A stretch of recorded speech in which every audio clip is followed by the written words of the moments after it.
ஹரி ஓம். ராதே கிருஷ்ணா. அறிந்து கொள்வோம் பகவான் நாமங்களை, தெரிந்து கொள்வோம் அதன் பெருமைகளை. பகுதி 217. இந்த பகுதியில் 224வது திருநாமத்தை பார்க்க போகிறோம். இது விஷ்ணு சகஸ்ரநாமத்தின் 24வது ஸ்லோகத்தில் வருகிறது. ஸ்லோகம் 24. அக்ரநீர் கிராமணே ஸ்ரீமான் न्यायो नेता समीरणक सहस्रमूर्धा विश्वात्मा सहस्राक्षस सहस्रपाद. நாமம் 224. ஓம் நேத்ரே நமக. One who fulfills the requests of his devotees. அதாவது தன் பக்தர்களின் வேண்டுதல்களை நிறைவேற்றுபவர், நிர்வாகியாய் இருந்து நம்மை தந்தைக்கும் ஒரு மகனுக்கும் இடையே நடந்த ஒரு உரையாடலில் இருந்து பார்க்கலாம்.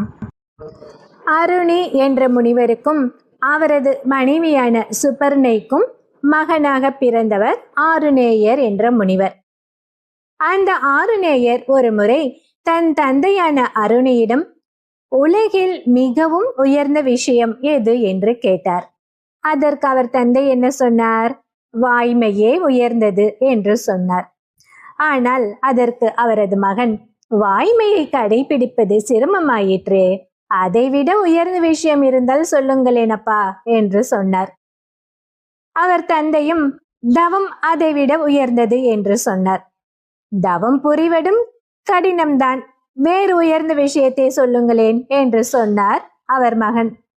உடனே அவரது தந்தை, புலன்களை அடக்குவது உயர்ந்தது என்று சொன்னார்.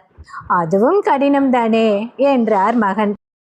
சரி, அப்படியானால் உனது மனதை அடக்கு, அது புலனடக்கத்தை விட மிகவும் உயர்ந்தது என்று சொன்னார் அவரது தந்தை. ஆனால் மனவடக்கம் புலனடக்கத்தை விட மிகவும் கடினம் என்று சொன்னாரே அவரது மகன். சரி, அப்படியானால் தானம் செய், தானம் இவை அனைத்தையும் விட உயர்வானது தானே என்றார் தந்தை. சரி, அதை விட உயர்ந்தது இருந்தால் கூறுங்களேன் என்றார் மகன். ஓகே, வேதங்களில் சொல்லப்பட்ட விதிகளை சரியாக பின்பற்றி வாழ்தல் உயர்ந்தது என்று சொன்னார் தந்தை. ஆஹா, இல்லை தந்தையே, அதுவும் கடினம், வேறு ஏதாவது உயர்வானதாக சொல்லுங்கள் என்று சொன்னார் அவரது மகன். சரி, அப்படி என்றால் அக்னிஹோத்திரம் செய்து முத்தி ஓம்புதல் உயர்வானது என்றார் தந்தை. அதுவும் நம்மால் எல்லாம் இயலாது என்று சொல்லிவிட்டார் அவரது மகன். சரி, அப்படியானால் தினமும் இறைவனுக்கு பூஜை செய், அது மிகவும் உயர்ந்த சேவை என்றார் தந்தை. தந்தையே, நாம் பூஜை செய்கிறோம், ஆனால் சாஸ்திரப்படி செய்யாமல் சௌகரியப்படி அதை செய்து கொண்டிருக்கிறோம். அதனால் வேறு ஏதாவது உயர்ந்த விஷயமாக இதுவரை சொன்ன அனைத்தையும் விட மேம்பட்டதாக ஒன்றை சொல்லுங்களேன் என்று கேட்டார் மகன். அதற்கு அவரது தந்தை என்ன சொன்னார் தெரியுமா?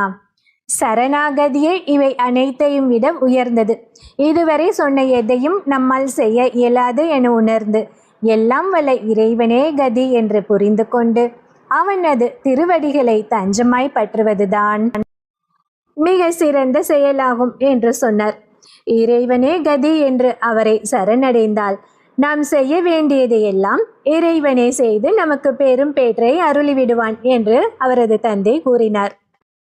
இந்த சரணாகதி தத்துவத்தை மேலும் விளக்கிய அவரது தந்தை, பிறவி பெருங்கடலை நம் முயற்சியால் நீந்தி கடப்பது என்பது இயலாத காரியம் என்று புரிந்து கொண்டு இறைவன் என்னும் தோணியை பற்றி கொள்ள வேண்டும்.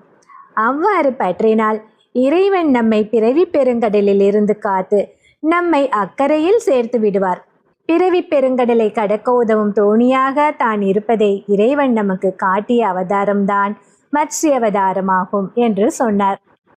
மத்ஸ்ய அவதாரத்தில் ஊழிக்கடலில் சிக்கி தவித்த சப்தரிஷிகளையும் பாண்டிய மன்னனையும் வேதங்களையும் மீனாய் வந்து காப்பாற்றி ஊழிக்கடலை கடக்க உதவினார் அல்லவா? அதே போன்றே பிறவி பேரும் கடலில் சிக்கத் தவிக்கும் ஜீவாத்மாக்களாகிய நம்மையும் தோணி போல் வந்து காத்து இந்த கடலை கடக்க இறைவன் உதவுவார் என்ற உயர்ந்த தத்துவத்தை மத்ஸ்யாவதாரம் காட்டுகிறது. இப்படியாக முக்தி அடைவதற்கான முயற்சிகளை செய்ய இயலாத அடியார்கள் விஷயத்தில் அவர்களுக்கு தலைவன் என்ற முறையில் அவர்களை காக்கும் பொறுப்பை தானே ஏற்றுக்கொண்டு தோணி போல் இருந்து அவர்களை காத்தருள்வதால் திருமால் நேதா என்று அழைக்கப்படுகிறார்.